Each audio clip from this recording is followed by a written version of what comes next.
स्वागत है दोस्तों आप सबका आज के इस शानदार वीडियो में। दोस्तों आज के इस वीडियो में हम बात करने जा रहे हैं 25 लाख यानी कि 25 लाख रुपए का होम लोन का पूरा कंप्लीट डिटेल।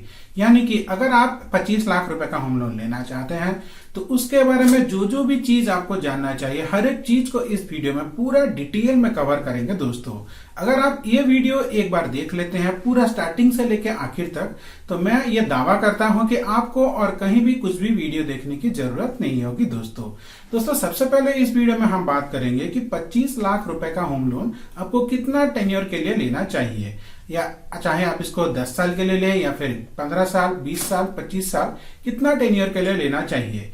और दोस्तों अगर आप 25 लाख रुपए का होम लोन अपने नाम के लिए लेते हैं या फिर अगर आप इसको ज्वाइंट होम लोन लेते हैं या फिर किसी को एप्लीकेंट होम लोन लेते हैं तो इसमें क्या डिफरेंस है, आपके लिए कौन सा बेहतर ऑप्शन होने के चांसेस है।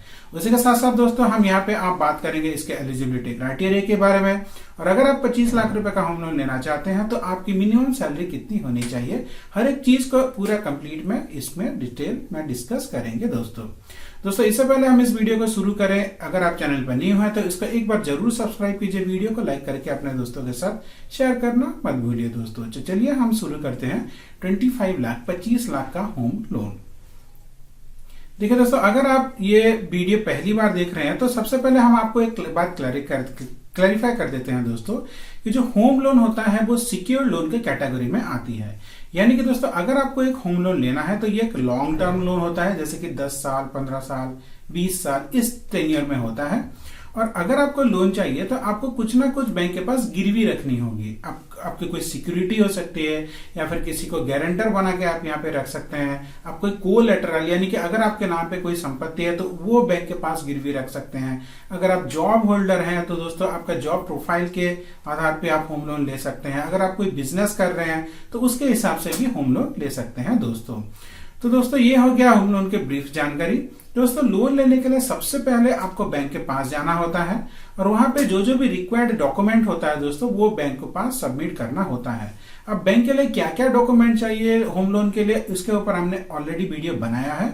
यहाँ पे नीचे आपको उसका लिंक मिल जाएगा और अगर आप जानना चाहते हैं तो उस लिंक के थ्रू डॉक्यूमेंट के बारे में पूरा डिटेल में जान सकते हैं। दोस्तों अगर एक बार आप होम लोन के लिए अप्लाई करते हैं तो आपका पूरा जो डॉक्यूमेंट आपने सबमिट किया है सब प्रॉपर वेरिफिकेशन होता है। प्रॉपर वेरिफिकेशन के बाद दोस्तों वैल्यूएटर आपका एक वैल्यू डिसाइड करता है कि आपको कितना रुपए का होम लोन दिया जाएगा और डाउन पेमेंट देने के बाद आपको वो अमाउंट सैंक्शन हो जाती है। दोस्तों अब इस वीडियो में हम बात करेंगे कि आपने 25 लाख रुपए का होम लोन लिया है और उस होम लोन को अगर आप 10, 15, 20 और 25 साल के अलग अलग टेन्योर में लेते हैं तो आपको कितना दोस्तों कौन से आपको सबसे ज्यादा फायदेमंद होगा और कौन से दोस्तों आपको कौन सा टाइम पीरियड आपको चूज करना चाहिए। तो दोस्तों इसकी पूरी जानकारी के लिए हम चलेंगे अपने लैपटॉप के स्क्रीन पे और आपको पूरा डिटेल में एक्सेल सीट के साथ समझाने की कोशिश करेंगे। तो चलिए दोस्तों चलते हैं अपने एक्सेल सीट पे। दोस्तों यहाँ पे आप देख सकते हैं हम आ गए हैं अपने होम लोन के एक्सेल सीट पे। यहाँ पे दोस्तों सबसे पहले आपको डालना होगा अपना लोन अमाउंट, यानी कि आप जितना रुपए का होम लोन लेना चाहते हैं। यहाँ पे हम एग्जांपल लेंगे 25 लाख रुपए का, तो हमने 25 लाख डाल दिया है। अब रेट ऑफ इंटरेस्ट, कितना रुपए का इंटरेस्ट आपको मिलेगा। दोस्तों अगर आपका सिबिल स्कोर अच्छा है 750, 800 के आसपास है तो आपको लगभग 8.5% के आसपास आपको होम लोन मिल जाएगा। तो हम ये मान के चलते हैं कि आपका सिबिल स्कोर बहुत अच्छा है और आपको 8.5% पे होम लोन मिल रहा है। दोस्तों सबसे पहले हम बात करते हैं दोस्तों 10 साल की। अगर आप इस होम लोन को 10 साल के लिए लेना चाहते हैं तो यहाँ पे आप देख सकते हैं दोस्तों आपकी जो ईएमआई है लगभग 31,000 आ रही है, यानी कि 25 लाख का होम लोन पे 31,000 का आपका ईएमआई। तो दोस्तों 40% रूल के हिसाब से आप जो भी ईएमआई देंगे वो आपकी मंथली सैलरी के 40% से ज्यादा नहीं होनी चाहिए, उस हिसाब से आपका कैलकुलेशन होता है। तो दोस्तों अगर आप 31,000 का ईएमआई देंगे तो ये आपकी सैलरी का लगभग 40% ही होना चाहिए।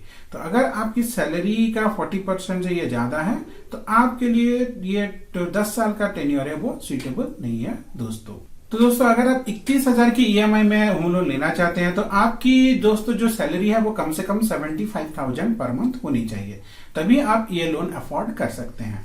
अब बात करते हैं दोस्तों 15 साल की। अगर आप 15 साल के लिए होम लोन लेना चाहते हैं तो 25 लाख का जो होम लोन का ईएमआई आ जाता है दोस्तों लगभग 25,000 रुपए।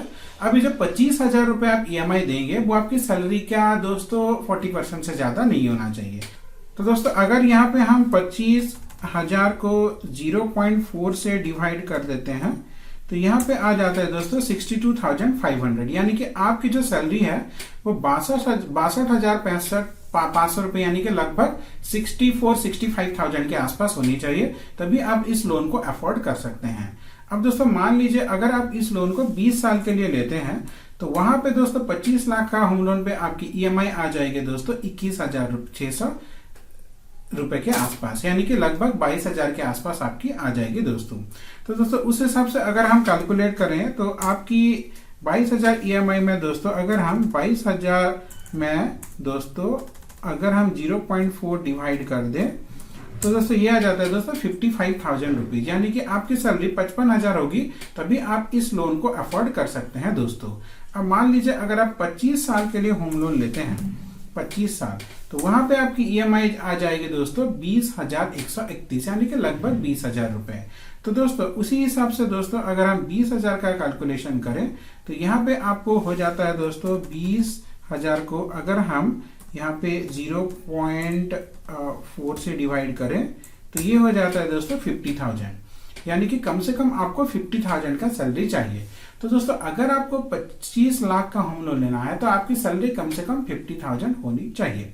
अब दोस्तों यहाँ पे आपने देख लिया कि आपको अपने सैलरी के हिसाब से कौन सा टेन्योर बेस्ट सुटेबल होता है दोस्तों। अब और एक चीज देखते हैं कि कम टेन्योर और ज्यादा टेन्योर में क्या फर्क होता है।